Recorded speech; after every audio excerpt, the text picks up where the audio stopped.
Now, today we are going to start with the topic rectangle and their properties, right? तो सबसे पहले हम लोग देखेंगे कि रेक्टेंगल होता क्या है। तो यहाँ पे हम लिखेंगे पहला सेक्शन में rectangle is a closed figure having opposite sides are equal. Opposite sides are equal and parallel, ठीक है।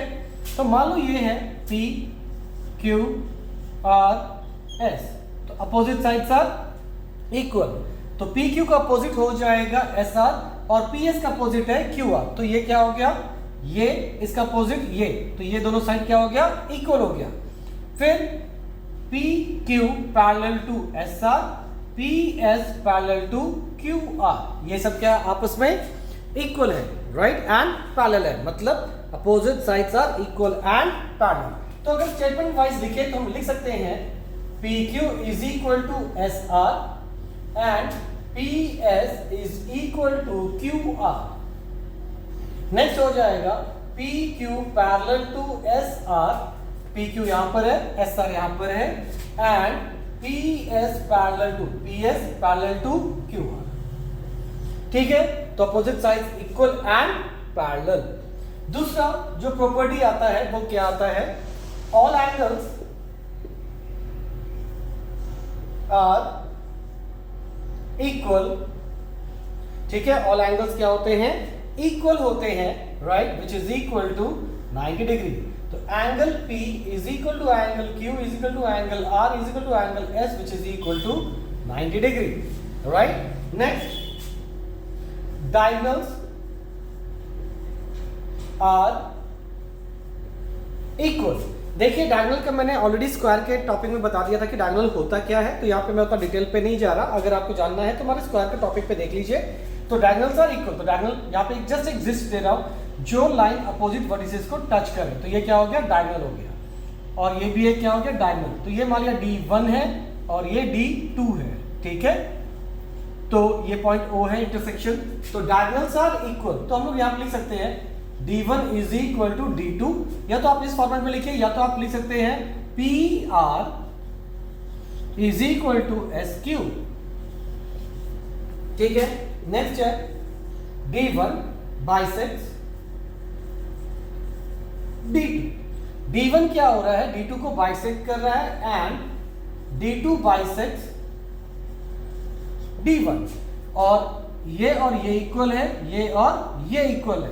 अगर देखा जाए तो ये और ये भी आपस में क्या हो गया, इक्वल, और ऐसा क्यों, क्योंकि diagonals are equal.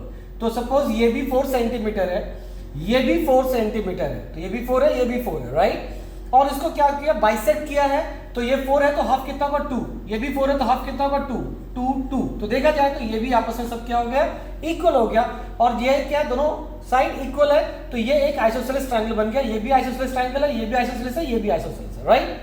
Now next है आपका ये हो गया। इसके बाद हम लोग कह सकते हैं कि जो 4 ट्रायंगल बने they all are isosceles in triangle, और ये कह सकते हैं कि ये triangle is congruent to this triangle, right, और ये triangle congruent to this triangle, isn't it? तो ये सब आपका क्या है समझने का, मैं यहाँ पे पूरा डिटेल दे रहा हूं। इसके बाद आते हैं हम लोग एरिया पे। Area of a rectangle, area of rectangle क्या होता है आपको पता होगा, length into breath, length into breath, ठीक है। और अगर आपके क्वेश्चन में अगर सपोज एरिया दे दिया है तो आप लेंथ या ब्रेथ कैसे निकालेंगे, इस पे हम लोग फोकस करते हैं। एग्जांपल लेते हैं, या फिर एक पहले समझ लीजिए। अभी आपने क्या देखा, length into breadth is equal to क्या हुआ था, एरिया। तो सोचो अगर क्वेश्चन में आपका एरिया इज गिवन और लेंथ इज गिवन, तो ब्रेथ निकाल सकते हो, तो ब्रेथ इज इक्वल टू क्या हो जाएगा, एरिया बाय लेंथ। और अगर क्वेश्चन में आपका एरिया दे दिया हो और ब्रेथ दे दिया हो, तो आपका लेंथ क्या निकाल सकते हैं, एरिया बाय ब्रेथ, ठीक है। एग्जांपल समझते हैं। मान लो एग्जांपल में अगर आपने क्वेश्चन पढ़ा, आपने ये पाया कि एरिया कितना दिया हुआ है 100 metre square, right 100 metre square it is given in the question, और ये बोल दिया है कि लेंथ कितना दिया हुआ है 20 मीटर, तो देयरफॉर ब्रेथ क्या हो जाएगा एरिया बाय लेंथ, सिंपली आप डिवाइड कर दीजिए लेंथ से, तो ये हो गया 100 divided by 20 which is equal to 5 metre. ठीक है, अगर क्वेश्चन में आपका एरिया दे दिया है 100 और ब्रेथ दे दिया है 2, ये कर दीजिए सेंटीमीटर स्क्वायर सब देते हैं और ये सेंटीमीटर दिया है, राइट। और एक चीज याद रखिएगा, क्वेश्चन सॉल्व करते समय आप मीटर और सेंटीमीटर पे स्पेशली फोकस कीजिएगा। अगर मीटर है तो सारा कुछ मीटर में कैलकुलेट कीजिए, अगर सेंटीमीटर दिया है और मीटर दिया है तो अगर सेंटीमीटर में कन्वर्ट करना है तो सारा कुछ सेंटीमीटर में कन्वर्ट कीजिए। Means unit should be same while doing calculations, right. तो यहां पे आपका एरिया दे दिया और बेस दे दिया है, तो उस हिसाब से आपका लेंथ कैसे निकलेगा, एरिया बाय ब्रेथ। ठीक है, तो ये हो गया 100 डिवाइडेड बाय 2, कितना हो गया 50 सेंटीमीटर, राइट। तो ये हो गया आपका निकालने का तरीका। अगर एरिया इज गिवन तो हम लेंथ और ब्रेथ कैसे निकालते हैं। अब आते हैं हम लोग पेरीमीटर पे।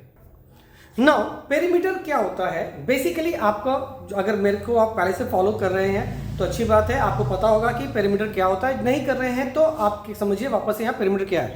तो पेरीमीटर का मतलब ही होता है सम ऑफ ऑल साइड। ठीक है, तो ये साइड क्या है, लेंथ है, ये साइड ब्रेथ है, ये साइड लेंथ है, ये साइड ब्रेथ है, और अपोजिट साइड साथ इक्वल। तो अगर मैं पेरीमीटर की बात करूं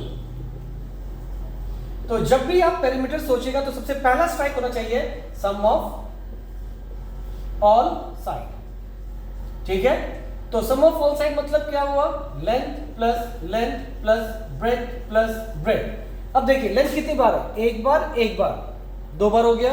ब्रेथ कितनी बार है, एक बार, दो बार हो गया ना। Length plus length 2 length, breadth plus breadth 2 breadth, दोनों में 2 कॉमन है तो क्या हो गया length plus breadth. And this is the formula you, मतलब यही तो फॉर्मूला आप रखते हैं। तो ये कैसे आया, अब hope it is clear now. अब देखो फॉर एग्जाम्पल क्वेश्चन में आपका पेरीमीटर दे दिया है और लेंथ दे दिया है, तो हम ब्रेथ कैसे निकालेंगे इस पे फोकस करते हैं। Now see this, given in a question perimeter दे दिया है मान के चलिए 40 और लेंथ दे दिया है मान के चलिए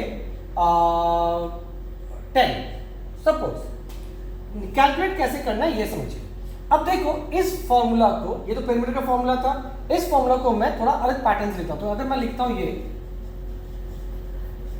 सेम यही हुआ 2 into length plus breadth is equal to perimeter, जो आप लोग जानते हो। इधर मल्टीप्लाई करके उधर जाएंगे तो क्या होगा, डिवाइड।